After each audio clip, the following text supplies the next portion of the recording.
मिट्टी में सम्मान है, बाबा साहेब के सपनों का ये जीवित संविधान है। शपथ ये हम दोहराए आज, समानता का अभिमान रहे, हर दिल में एक ही स्वर।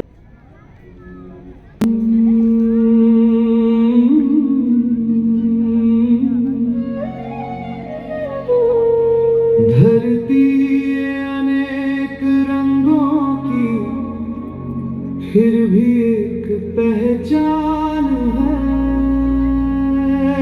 भाषाएं भले बदलती रहें, दिल में हिंदुस्तान है।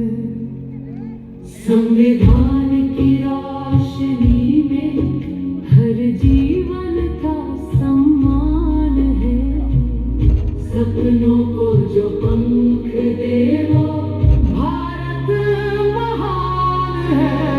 ये एकता की आवाज है, हर दिल का ये अरमान है। बाबा साहेब के सपनों का ये जीता जागता हिंदुस्तान है।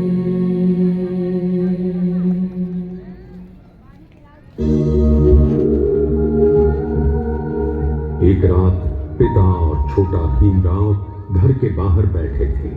आसमान में तारे थे। भीमराव धीरे से पूछता है, बाबा, माँ कहाँ चली गई? वास्तव में जनता की किताब।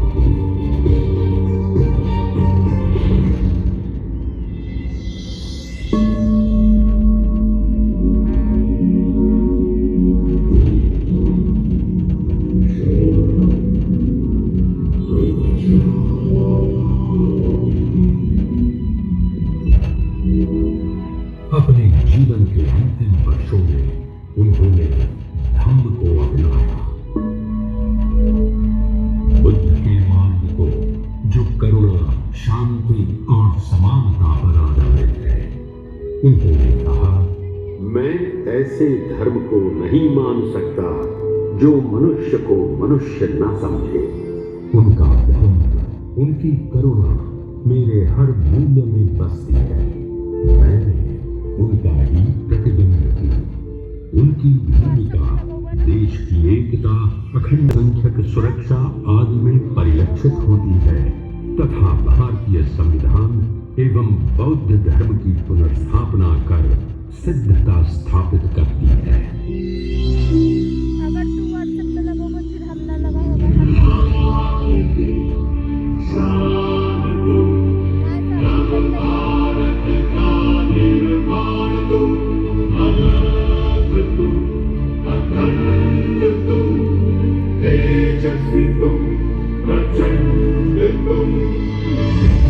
और आज जब मैं अपने पन्ने फड़फड़ाता हूँ तो मुझे लगता है जैसे बाबा साहेब स्वयं बोल रहे हैं, भारत आगे बढ़ो, अज्ञान से ज्ञान की ओर, भेदभाव से समानता की ओर, अंधकार से प्रकाश की ओर।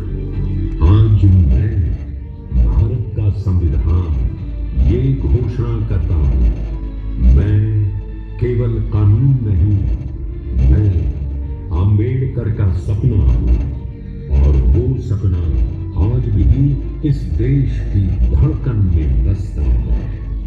जय भीम, जय संविधान, जय भारत।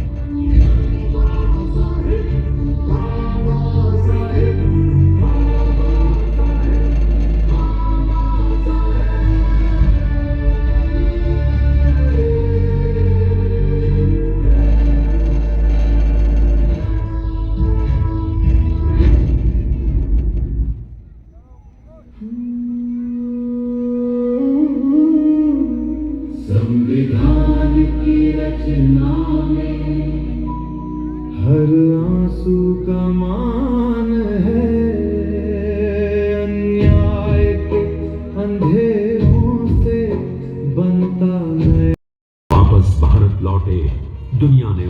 स्वागत प्रशंसा से किया, पर समाज ने नहीं। उन्हें फिर वही भेदभाव मिला, वही तिरस्कार, वही सामाजिक बंधन। लेकिन इस बार भीमराव अकेले नहीं थे, उनके पीछे जागरूक जनता खड़ी होने लगी थी। उन्होंने कहा, शिक्षित बनो, संगठित रहो, संघर्ष करो। और देखिए, एक शब्द आंदोलन बन गया।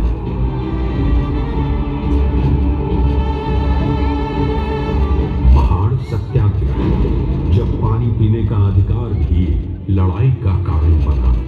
उनका आंदोलन कोई क्रोध नहीं था, वो एक सभ्य समाज की पुकार थी। यहीं से मेरे बनने की दिशा तय हो चुकी थी।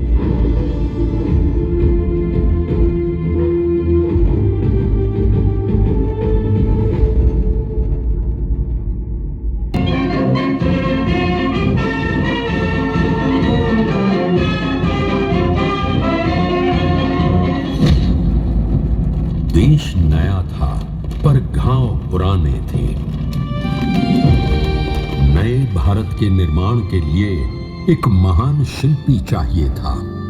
और फिर इतिहास ने कहा, डॉक्टर आंबेडकर इस राष्ट्र की नींव आप लिखेंगे। अध्यक्षता,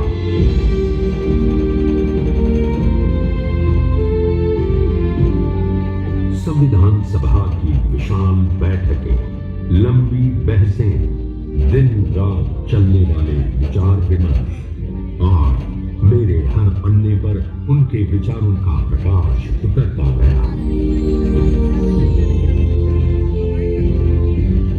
हर अनुच्छेद में न्याय, हर पंक्ति में समानता, हर अध्याय में स्वतंत्रता।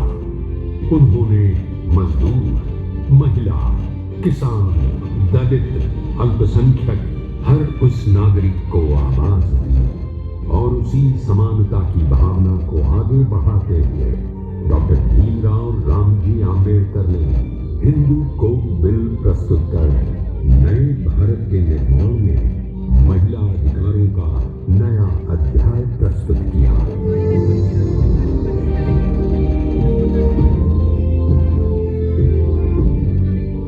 उन्होंने कहा, संविधान केवल वकीलों के लिए। पिता और छोटा भीमराव घर के बाहर बैठे थे, आसमान में तारे थे। भीमराव धीरे से पूछता है, मामा, माँ कहाँ चली गई? वही जहाँ दर्द नहीं होता बेटा। हमारे घर में दर्द क्यों होता है? स्कूल में सब हंसते हैं, कहते हैं मैं अछूत हूँ।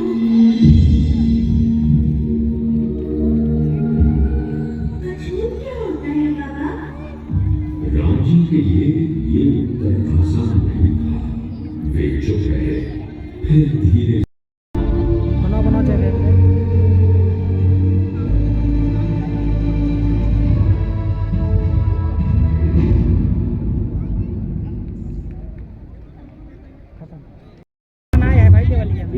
देवली पड़ रहा है। मेरे हर मूल्य में बसती है। मैं उनका ही प्रतिबिंब हूँ। 1947 भारत आजाद हुआ।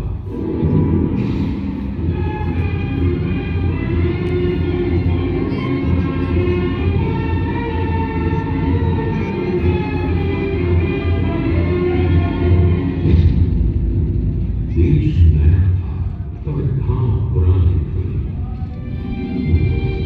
नए भारत के निर्माण के लिए एक महान शिल्पी चाहिए था। और फिर इतिहास ने कहा, डॉक्टर आंबेडकर इस राष्ट्र की नींव आप लिखेंगे।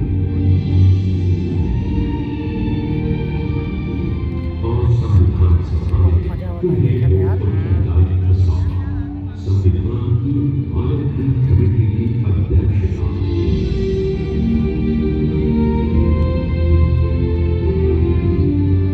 संविधान सभा की विशाल बैठक, लंबी बहसें,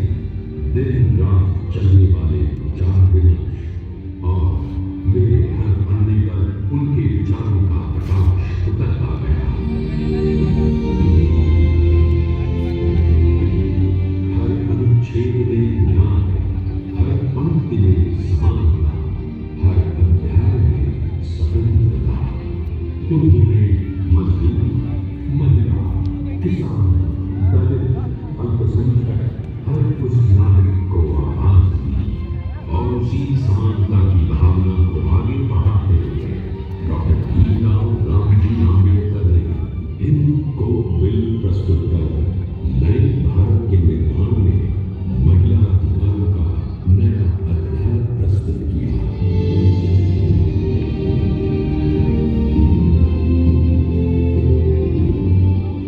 उन्होंने कहा, संविधान केवल वकीलों के लिए दस्तावेज न बने, ये जनता की किताब बने और